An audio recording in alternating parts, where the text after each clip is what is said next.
नमस्कार, मी डॉक्टर आरती साठे. आम्ही काही शरीर स्वास्थ्याचे आणि आरोग्यबिंदूंचे व्हिडिओ अपलोड केलेले आहेत. तेही आपण बघा आणि सबस्क्राईब करा. आज मी सगळ्यात जिव्हाळ्याचा विषय म्हणजे डाएट किंवा वजन कमी करणे याविषयी थोडीशी माहिती तुम्हाला सांगत आहे. ह्याच्यासाठी म्हणजे पूर्ण जर अन्न कमी केले तर वजन कमी होईल हे सांगण्यासाठी कुठल्याही डॉक्टरची गरज नसते. ते ज्याला त्याला कळतच असते.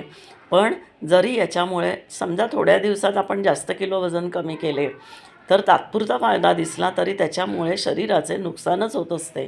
त्यामुळे एक व्रत घेतल्याप्रमाणे वजन कमी करण्याचे व्रत आपण घ्या. म्हणजे एका महिन्यात काही 1 किलो समजा वजन कमी करायचे असे ठरवा आणि त्याच्यानुसार आपण तज्ज्ञांचा सल्ला मात्र घेऊन त्याप्रमाणे आहाराचा तक्ता तयार करा.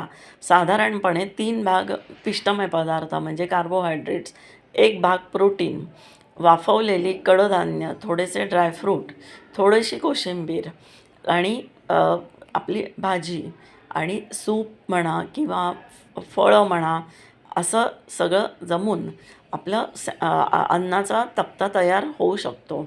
मात्र ते कसे खावे, कधी खावे आणि कुठली कमतरता असेल किंवा दुसरी काही व्याधी असेल तर याचा सगळा सांगोपांग विचार करून मग डाएट ठरवावे. याच्यासाठी तज्ज्ञांचा सल्ला आवश्यक आहे. आता पाणी प्यायचे तर पाणी पितानासुद्धा जेवणाच्या आधी शक्यतो पाणी पिऊ नये. जेवणानंतर आपण जास्तीत जास्त वेळ पाणी न पिण्याचा प्रयत्न करावा. जर राहवले नाही तर थोडेसे पाणी प्यायल्यास हरकत नाही. तसेच जेवतानासुद्धा अन्ननलिका किंवा घसा ओला होईल एवढेच पाणी प्यावे. आता त्याच्यानंतर व्यायामाकडे आपलं वय आणि एकंदर मूळ तब्येत बघता मग व्यायाम किती करायचा हे ठरवायचं. जिममध्ये जायचं हे तरुणपणातलं वय असतं.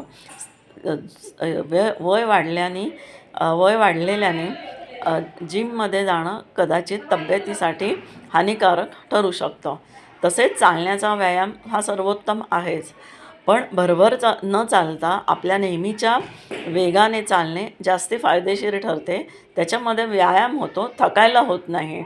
तसेच योगासनं किंवा पॉवर योगा ज्याला म्हणतात, पॉवर योगापेक्षा साधी योगासनं करावीत. एका स्थितीमध्ये थोडा जास्त राहावं म्हणजे 1 मिनिटापर्यंत, मग हळूहळू सोडावं, मग थोडा विश्रांती घ्यावी, मग पुढचं योगासन करावं. अशा तऱ्हेने जे आपण काही व्यायाम करतो आहे त्याचा शरीराला फायदा व्हावा ही अपेक्षा आहे.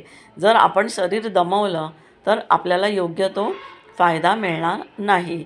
तसेच धावणे हा व्यायामसुद्धा सगळ्यांना उपयोगी असतोच असं नाही. प्रत्येकाची मूळ तब्येत ही वेगळी असते.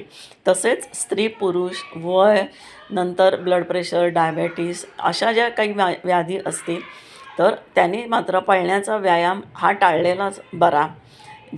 काही जणांना नैसर्गिकताच रक्तातली साखर कमी होण्याची वृत्ती म्हणजे टेंडन्सी असते शरीराची.